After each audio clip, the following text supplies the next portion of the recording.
Hi folks, this is Tricia. We are re-releasing one of our earlier episodes from the year. Jeff asked me to think long and hard about what maybe one of my favorite episodes has been in 2022, which, wow, Jeff, tough question. So I spent a lot of time with this and I landed on our conversation with Swapna Krishna. This was the episode entitled Being a Science Communicator. So Swapna Krishna is a journalist, writer, communicator, and editor specializing in what she refers to as the geek space. She recently released a brand new PBS series on YouTube entitled Far Out. That's a show that focuses on science and technology. But our conversation talked a lot about creativity and actually what it means to really find yourself in the job that you hope to have, and how actually that takes a lot of experimentation. It takes a lot of tinkering, and it takes a little bit of course, hustle. So Swapna talks about, again, how that show Far Out came to be, as well as how she landed a gig writing on video games for Wired magazine. She really had me thinking a lot about how if we are passionate about something, we want to think about the unique perspective that our voice might have to offer to that space. And it had me thinking about students I've taught who've had an interest in video games and how I wish I could go back in time and ask them, hey, you know what, let's explore a magazine, an online resource like Wired. Let's see how video games are being discussed right now. And let's think about how your voice might offer a really unique perspective on it. So I hope you enjoy this conversation. Again, I think it's a great conversation to share with high school students too, who are thinking about what they might want to do, and they are thinking again about what it means to be a communicator today. Swapna reminds us that she had a steep learning curve in terms of learning how to write for video and how that's very different from just writing for the page. So if you teach writing, how might you have some activities where you're asking students to write for that medium specifically? Which reminds me, if you've not explored our free guide that is all about using fiction podcasts as prompts for creative writing, the link to that is over there in the show notes. I think it's a great guide maybe to explore at this time of year, or it's a great menu to offer to students, parents, and caretakers over the break. If they want to keep working on creative writing, I think fiction podcasts are a great tool to pursue. So I hope you enjoy this episode. If you've listened to it before, I have to admit, I've actually listened to it about 5 times, and I continue to take something new away from what Swapna Krishna has to say about creativity, being a communicator, and so much more. Enjoy. Welcome back to another Shifting Our Schools. I'm so excited to have our special guest, Swapna, here with us today. The STEM extraordinaire. She's all over every place. I'm so pumped. And thanks for engaging with us on Twitter too. That was kind of fun. It's just like one of those things where you're like, there's no way somebody like that's going to come on our podcast. So we're very excited to have you here. I'm so excited to be here. Thanks for good. asking. Yeah. This is great. And it just has so much to do with, our audience being educators and students. I just love what you're producing and want you to be able to tell your story and talk about how the things that you're doing, how do you see them being used in classrooms with educators and kids? So that's our hope for today. But let's get started with your journey, and maybe introduce yourself, talk about how did you get into all of these STEM roles, from journalism to YouTube channels to everything else that you do. So give us a little bit of your background. Yeah, so my name is Swapna Krishna, and I'm the host of PBS's Far Out, but that's pretty new, but I've been doing STEM communication for a very long time. And, the way I got into it is really funny because I don't have a formal background in either, communication or STEM. I have a political science background, and that's what I majored in college. I have a master's degree in international relations, but I have always been interested in STEM and science. I think my story is a bit familiar to a lot of people. I was super into Star Trek as a kid. Still am, by the way, super into it. So I don't want to put that in the past tense. And so that really just sparked my interest in space and science, tech, and engineering. And so, but I kind of never really thought I could do it as a career. I've always wanted to be a writer, like not necessarily writing books, though that I think that's very cool, but just writing has always been a passion of mine. And it never quite, growing up, I don't think there was as much emphasis on science communication as there is today. I didn't realize that that was a thing I could do. But then everything, I was going into publishing and going that track. And then everything kind of changed.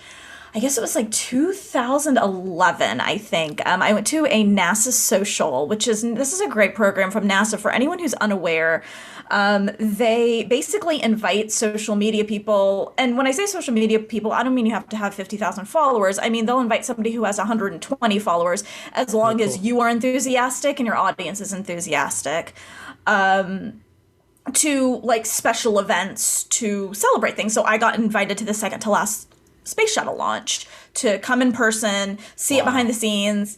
Yes, it was an incredible experience, and it was the first time I had ever done science communication, because I was like, okay, if I'm going to do this, I feel a responsibility to share this with my followers and spread the word. And the response was just incredible. And I was like, oh, maybe I have a knack for this. But it wasn't really until a couple of years later, I went to another NASA social launch, this time the launch of Orion EFT-1. And I think it was like 2014 or 2015. And that was where I was like, okay, no, this is what I want to do. Like, I'm going to do a complete like left turn in my career, and I want to pursue, basically STEM communication. So I decided that was going to be my path. And then I'm a freelancer. So hustle is the name of the game for me. So I got a job at Engadget writing news to get some credibility and, and then ended up covering some rocket launches for them.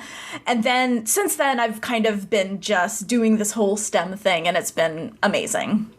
I mean, when you say hustle is the name of the game, though, listeners, if you're not familiar with Swapna's work, we're talking about you being published in Slate, Los Angeles Times, Boston Globe, Fast Company, The Verge, and you also cover video games for NPR and for Wired. I know, yes. I'm thinking a few folks might be interested in that because, as somebody who works primarily with teens, covering video games for Wired and for NPR sounds like a dream gig. But again, I'm sure that didn't just sort of fall into your lap. Could you talk a little bit more specifically about how you found yourself with that job, and correct me if it is not, in fact, a dream job?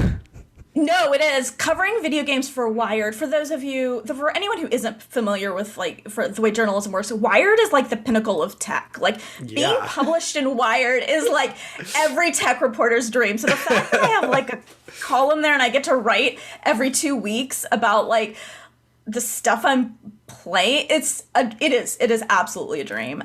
So that's a really good question. And basically, everything I have done in terms of writing, I try to come to it from a unique angle.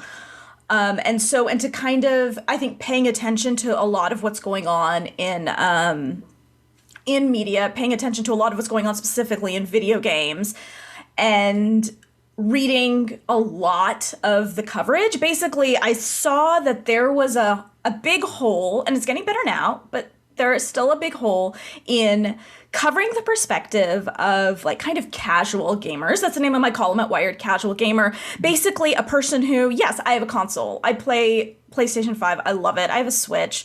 I play on my phone. But I am a gamer, and I am absolutely valid. That identity is absolutely valid. But a lot of gaming culture would try and gatekeep somebody like me out of it because, I don't play first-person shooters. I don't play online, really. when I game, I want to be by myself. I don't want to socialize with people. Sure, right. But like a lot of people would say, like a lot of people would declare me as not a real gamer. So, but there's so many of us, and especially I'm a parent. I have a toddler. It is really hard to find time to game, so I want certain things from my games. I want easy mode. I don't want to go up against the same boss 50 times and die, and that's the hour and a half I get to play for the day. Like, that's not what I want. And so I saw that there was this little niche, and I was like, okay, maybe someone wants to talk, someone else sees that too, and maybe my voice is important here. And so I cold pitched. I'd never had any like contact with Wired, and I cold pitched the culture editor, and then he was like, yeah, this sounds great. So I think being familiar with what is out there and having your pulse on the culture of whatever you want to talk about, and everything has a culture, whether it's like pop culture like video games, or there's definitely like for me space and space tech and space science is but there's definitely a culture around that. So seeing what people are engaging in, seeing what people are saying on the internet, but maybe isn't getting published in the mainstream outlets, that's been a very, very good strategy for me in terms of getting myself published. Wow, that's very cool. And I mean, just amazing how you've been able to find your niche and make a career out of it. You've just launched, your most recent launch is Far Out. You can find it on YouTube, and we'll make sure there's links to everything in the show notes as well. But this is just an amazing free resource that, again, is just getting launched, just really starting to take off, and is going to be an incredible asset for educators. Can you tell us maybe a little bit behind the scenes of like, what are some of the skills and decisions that you have to make to decide like, what's the question we're going to pose? Yeah. What's the resources we're going to, how, and like even in the one that I just got done watching, which was on age, you were able to reach out to scientists and get other perspectives. And can you kind of maybe just tell us a little bit like where are you going with Far Out? What's the idea? And then what's some of the behind the scenes of like, how do you produce something like that? Yeah, so basically Far Out is the next, few decades in science and technology. That is the ethos of the show. That's what we're trying to talk about. But there's so much to talk about in that space. So I think the first thing we try to do is narrow the topics as much as possible. So even though it's the future of, the kind of topic is the future of aging, we really do narrow it down as the episode progresses into, the future of longevity, the future of the health span. And that's what we're trying to do here. We're trying to keep the topics narrow so we can talk about them in a deep way we want people to feel like they've learned something and not that they've gotten like a broad overview of a topic. Like that's important to me as somebody who really likes digging in the details, and who I want someone to leave the show with the like, did you know fact that they can share at a party, that sort of thing. So it's a definitely a process that we're still refining because we've filmed 3 episodes now. But basically, I work with my researchers. I have two, we talk about the topics together. So we have kind of broad strokes of the ideas we want to do, but it's in terms of narrowing them down. And we try to be topical in terms of like, okay, the summer is coming. What's on people's minds in the summer? Keeping the season, keeping an eye on what's in the headlines. We do, it's a YouTube show, so we can move pretty fast, but we still need a couple of months lead time. So like keeping an eye on what people are talking about and that sort of thing. But it is basically just a process of what makes all of us go like, oh, that's interesting. I would like to know more, because it's a generalist show. None of us are going to be experts in what we're talking about, unless, if we do a space show, sure, I can ad lib about that for an hour. But for the most part, not both my researchers are science writers, but like nobody's really usually going to have a huge expertise in what we're talking about. So it's a matter of what makes us want to know more. Do you have like just a real passion for learning? I do. Do you just love to learn? I love knowing more, and I think that the secret about it is like the more you learn, the more you realize how much you don't know. I love that. And all I kept thinking about when you were talking was just like every ELA teacher that's listening to this has to be like, thesis statements matter. When you're in high school and your ELA teacher's like, you got to narrow it down. You got to narrow it down. And that's really what you're talking about, right? Like you have these broad ideas, but you've got to be able to narrow it down to where it's like, this is what we're going to cover. This is the essential question. And now we're going to give you some information to help you learn it.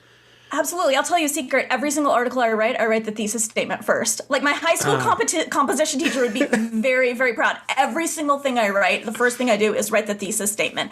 And it changes as we research, for sure. Like all three of these first 3 episodes we've done have changed as we've gotten research and we've talked to, experts. But, keeping that in mind, like what's the core thing we're trying to convey is so important.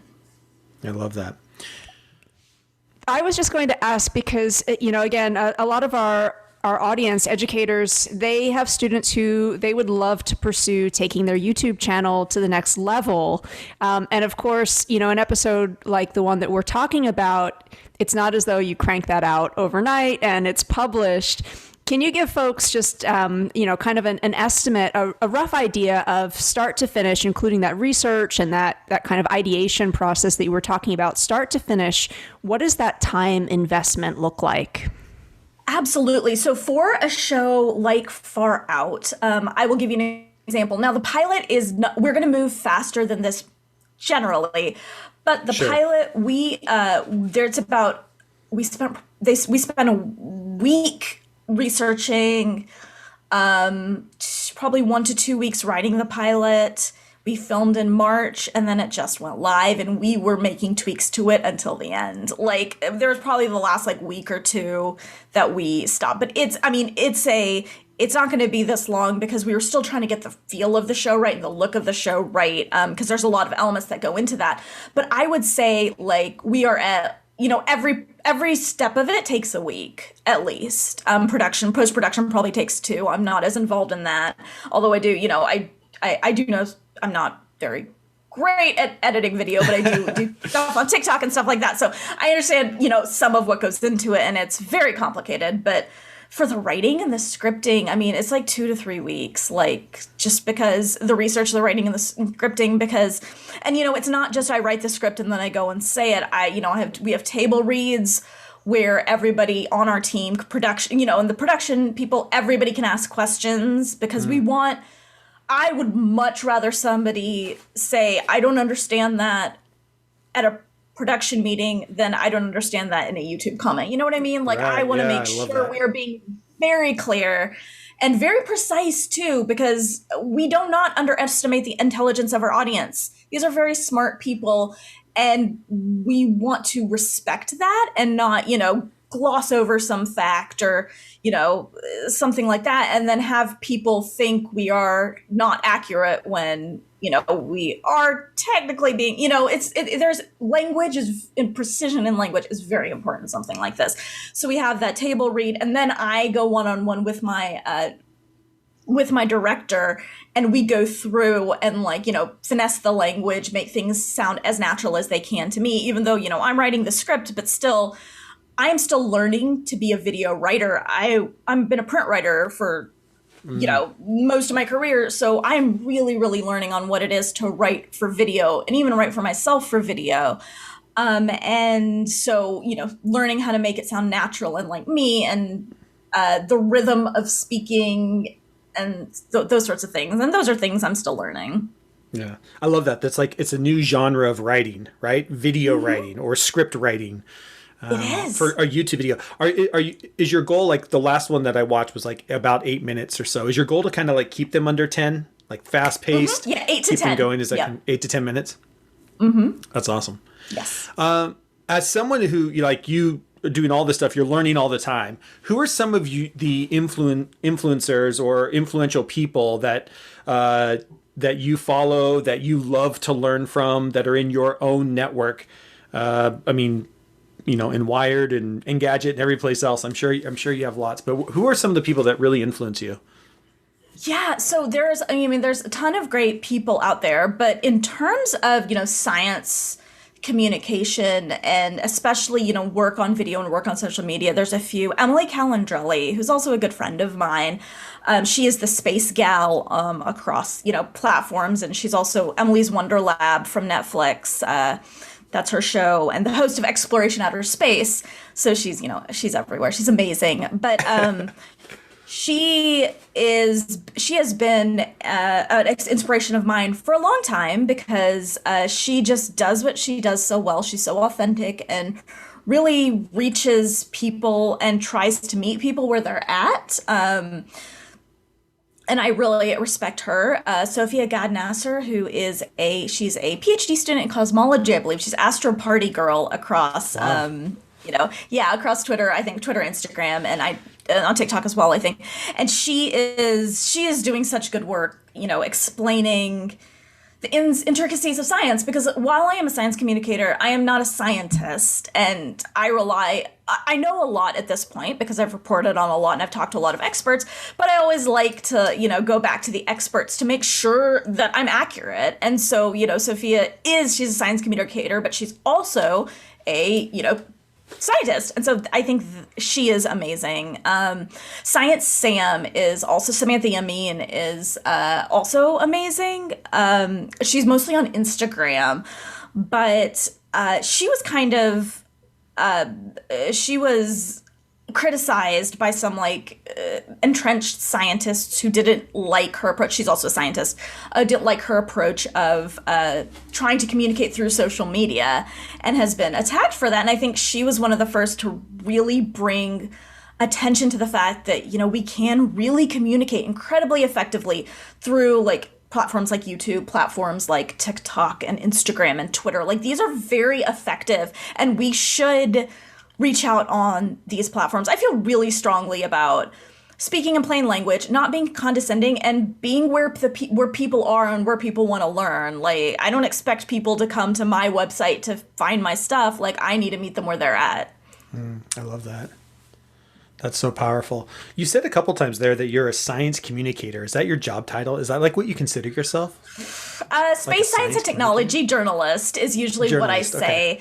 Okay. Yeah, I usually say space science and technology journalist, but I'm moving much more towards the communicator stuff with the scripting and all that. There is a lot of journalism involved, but I honestly, I am in a place where I am moving kind of from the journalism sphere to the more larger communication.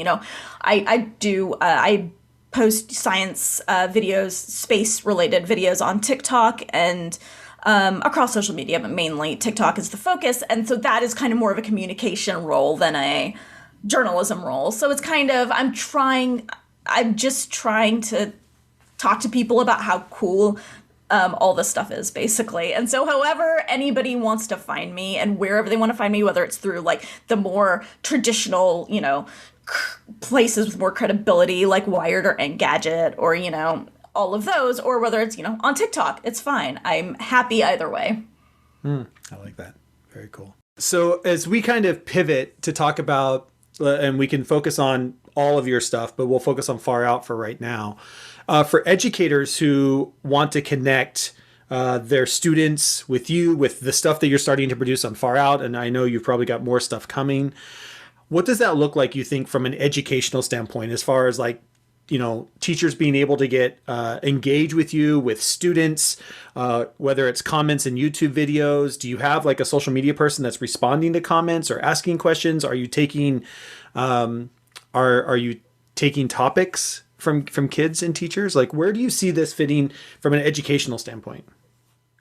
Yeah, I think that's a great question. And in terms of me, I am very accessible. If you tweet me on Twitter, I will see it and I will usually respond. I try to at least acknowledge everything I get. I'm not always able to respond to everything, but I generally make myself, especially on Twitter, generally on social media platforms, sometimes depending, TikTok, I know where that's where a lot of younger people are, but the commenting system is kind of a mess over there.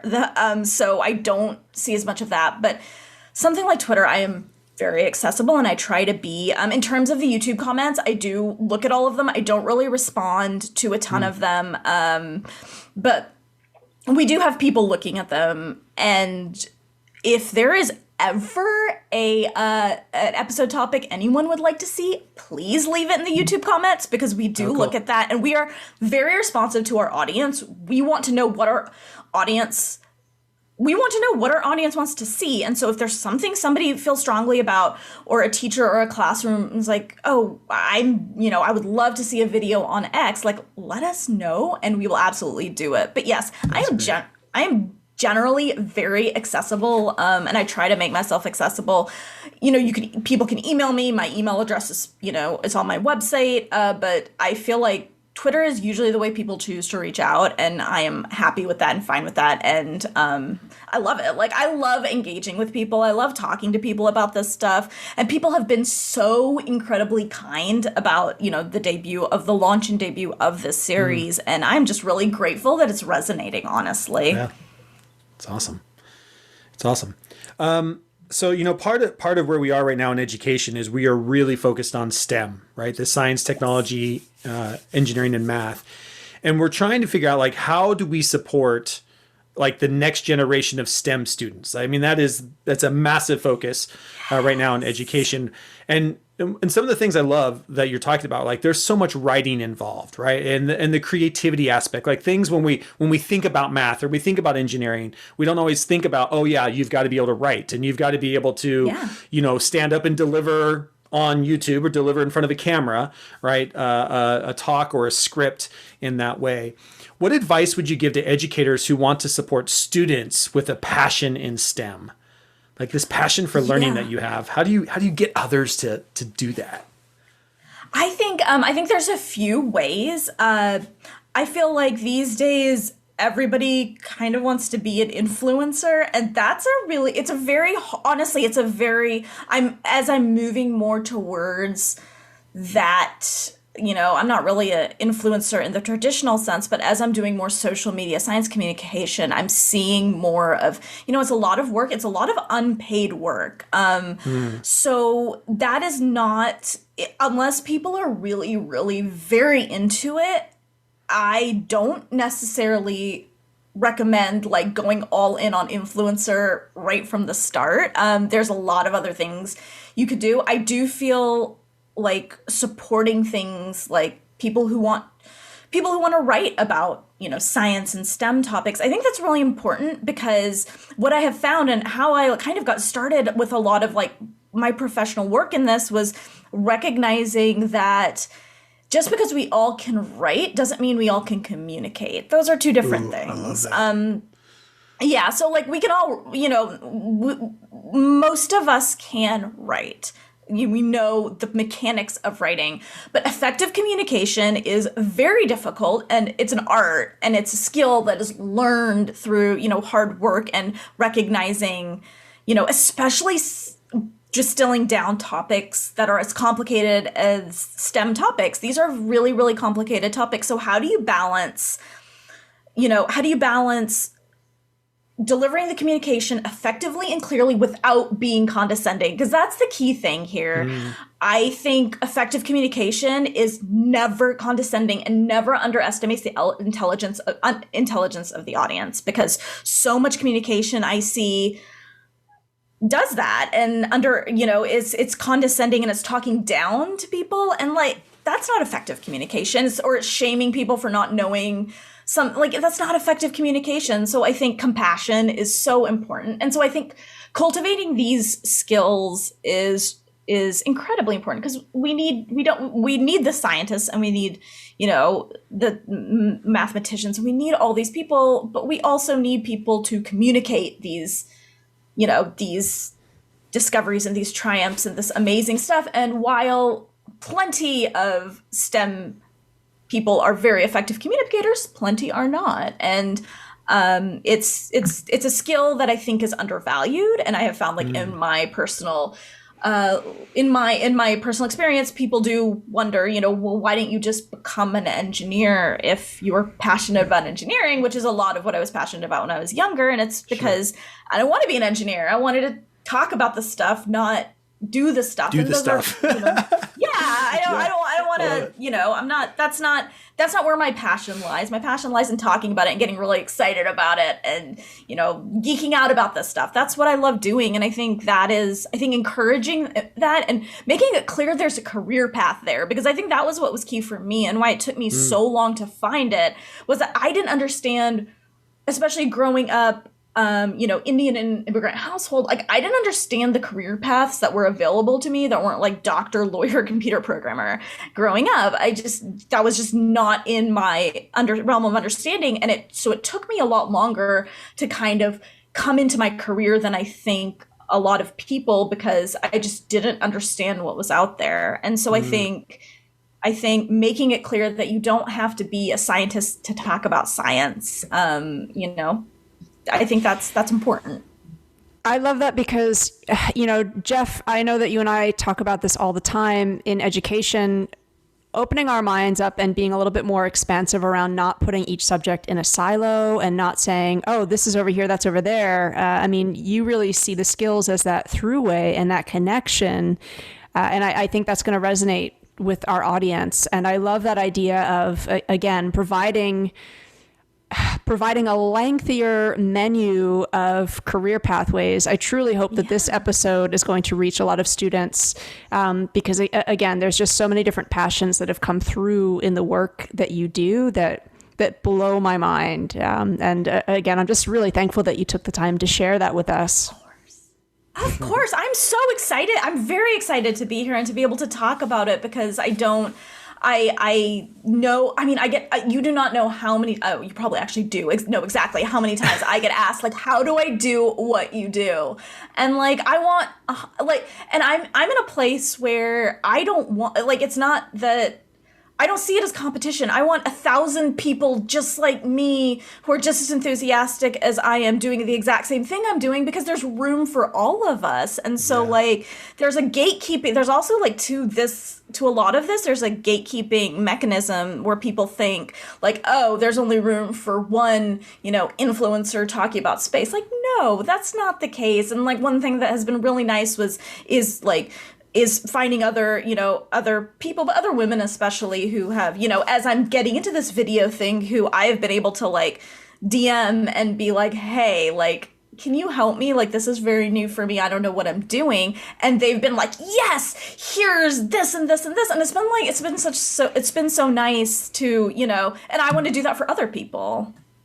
I love that. You find your community and you lean on your community leans on you. And we're all better for it. We're all better for Absolutely. it.